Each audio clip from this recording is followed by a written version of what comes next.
आश्रम में भरी अशांति छाई हुई है। महर्षि विश्वामित्र अत्यंत क्रोध में इधर उधर घूम रहे हैं। उनका अपमान हुआ है और उनकी आंखों में गुस्से की आग साफ दिख रही है। तभी वहां भगवान राम शांति और आदर के साथ प्रवेश करते हैं। प्रणाम गुरुदेव। आपके मुख पर ऐसी चिंता और क्रोध, किसने आपका अपमान करने का दुस्साहस किया है?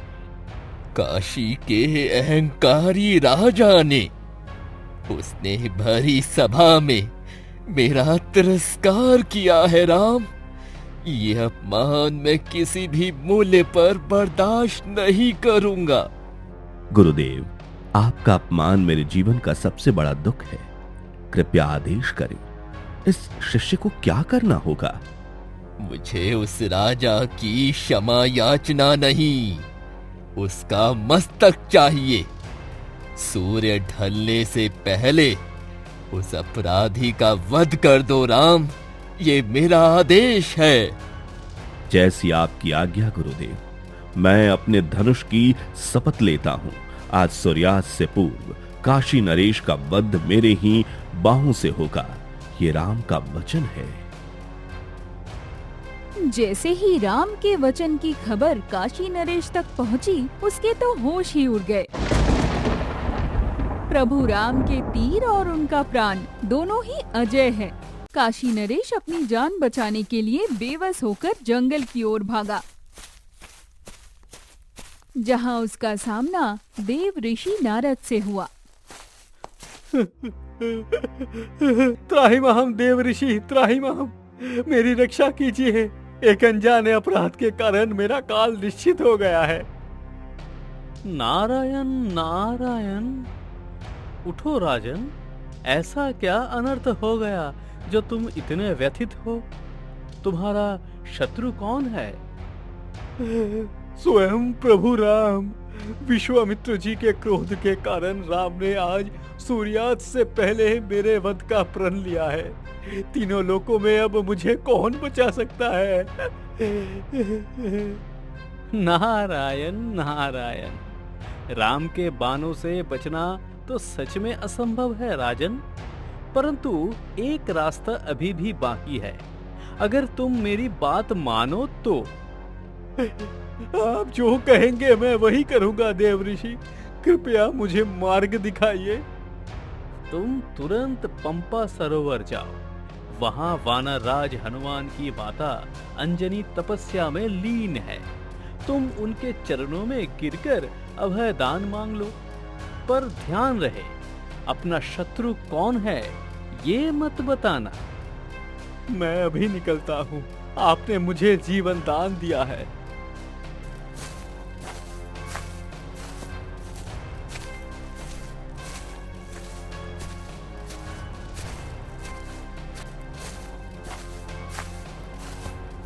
काशी नरेश रोते रोते माता अंजनी के पास पहुंचा। हे माता, हे माता, मैं एक असहाय शरणार्थी हूँ। मेरा काल मेरे पीछे पड़ा है। कृपया मुझे अभय दान दीजिए, वरना मैं आपके चरणों में प्राण त्याग दूंगा। शांत हो जाओ पुत्र, मैं तुम्हें जीवन दान देती हूँ। तभी वहां हनुमान जी का प्रवेश होता है। प्रणाम माता। ये व्यक्ति कौन है और इतना भयभीत क्यों है? हनुमान पुत्र, ये हमारी शरण में आया है। मैंने इसके प्राणों की रक्षा का वचन दिया है। तुम्हें अपनी माता की कसम है, इसकी रक्षा तुम्हें हर हाल में करनी होगी। आप निश्चिंत रहे माता, आपने इसे वचन दिया है तो अब काल भी आकर इसका प्राण नहीं ले सकता। कहो राजन, कौन है वो मूर्ख जो तुम्हारी जान का दुश्मन बना है? वो अयोध्या के राजा प्रभु श्री राम है। उन्होंने मेरे वध की शपथ ली है। ये सुनते ही हनुमान के पैरों तले जमीन खिसक गई। उसका पूरा शरीर सन्नाटे में आ गया। एक तरफ उनके आराध्य प्रभु राम थे और दूसरी तरफ उनकी माता का अटूट वचन। ये उनके जीवन का सबसे बड़ा धर्म संकट था। ये तुमने क्या कह दिया? प्रभु राम, सृष्टि के पालनहार मेरे स्वामी से मैं युद्ध कैसे करूंगा? वचन तो दिया जा चुका है हनुमान। अब अगर तुम पीछे हटे तो तुम्हारी माता का वचन झूठा पड़ जाएगा। अब निर्णय तुम्हारा है। हे महादेव, ये कैसी परीक्षा का क्षण है। मैं अपने स्वामी पर अस्त्र नहीं उठा सकता और माता का वचन तोड़ नहीं सकता, परंतु मेरे पास एक उपाय है। हनुमान काशी नरेश को लेकर सरायू नदी के तट पर आ गए। उन्होंने ना कोई अस्त्र उठाया था और ना ही कोई युद्ध की तैयारी की थी। उनकी आंखों में एक अनोखी चमक और गहरा विश्वास था। पवन पुत्र, हम यहाँ क्यों आए हैं? सूर्यास्त होने में कुछ ही समय बाकी है। प्रभु राम के बाण मुझे यहाँ भी ढूंढ लेंगे। राजन, तुम इन जल की धाराओं के बीच जाकर खड़े हो जाओ और भय को त्याग कर दोनों हाथ जोड़ लो। जल में खड़ा होने से मैं कैसे बचूंगा? राम जी के बाण तो पाताल में भी लक्ष्य भेद कर सकते हैं। आपने कोई ढाल क्यों नहीं लाया? क्योंकि तीनों लोकों में उस ढाल से बड़ी कोई ढाल नहीं बनी है जो मैं तुम्हें देने वाला हूं। वो ढाल कौन सी है पवन पुत्र? मुझे जल्दी बताइए। वो ढाल है मेरे स्वामी का नाम। तुम जल में खड़े होकर सिर्फ राम राम का जाप करो, बाकी सब मुझ पर छोड़ दो।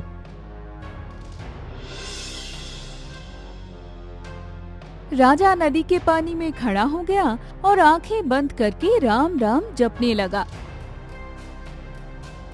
हनुमान जी ठीक उसके पीछे खड़े हो गए। उन्होंने भी अपनी आंखें मूंदी और पूरी श्रद्धा के साथ अपने प्रभु के नाम का कीर्तन शुरू कर दिया।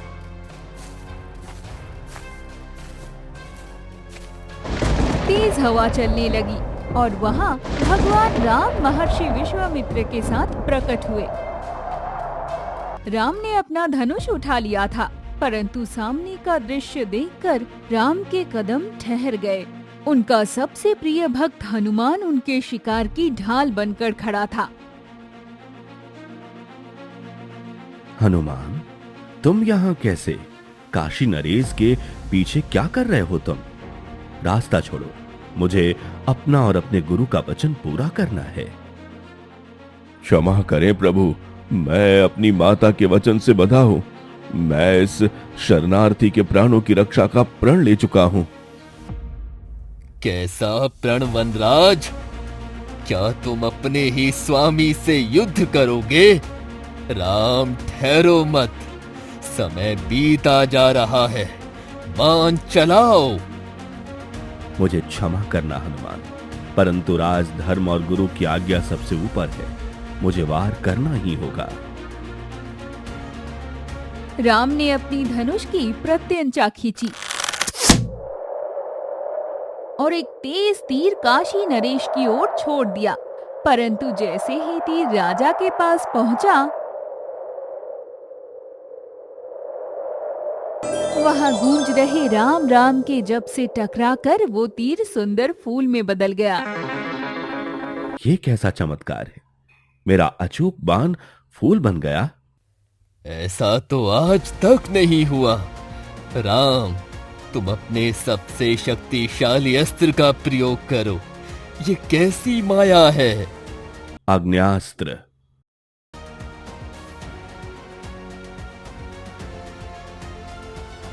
राम ने आग बरसाता हुआ अग्नि अस्त्र चलाया, परंतु हनुमान जी की भक्ति और राम नाम के उस अभेद्य चक्र के सामने आकर वो अस्त्र भी बिना कोई नुकसान पहुंचाए दिशा भटक गया और पानी में शांत हो गया।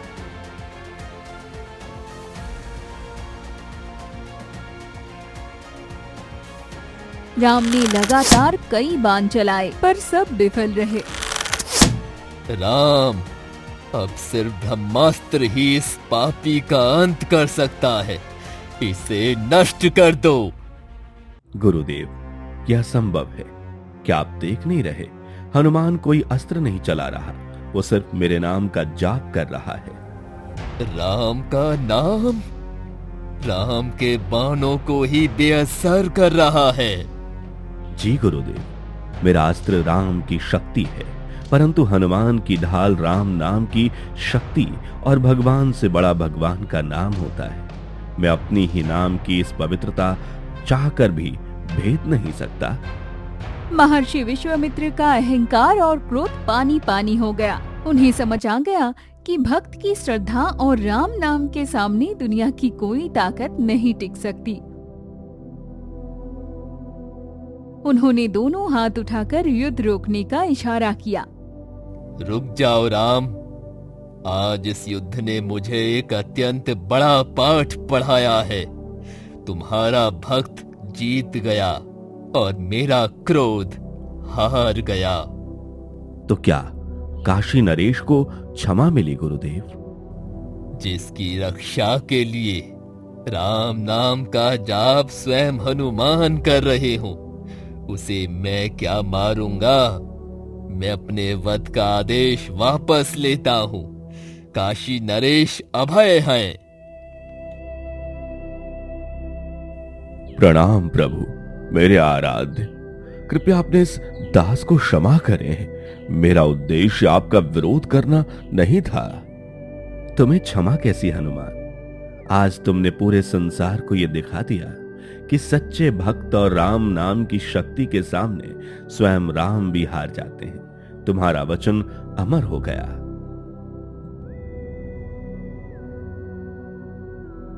काशी नरेश ने रोकर राम, विश्वामित्र और हनुमान जी का आभार व्यक्त किया। बिना किसी अस्त्र और रक्तपात के हनुमान जी की इस चतुराई और भक्ति ने एक असंभव संकट को आसानी से टाल दिया। सरायू तट पर चारों ओर राम नाम की जय जयकार गूंज उठी।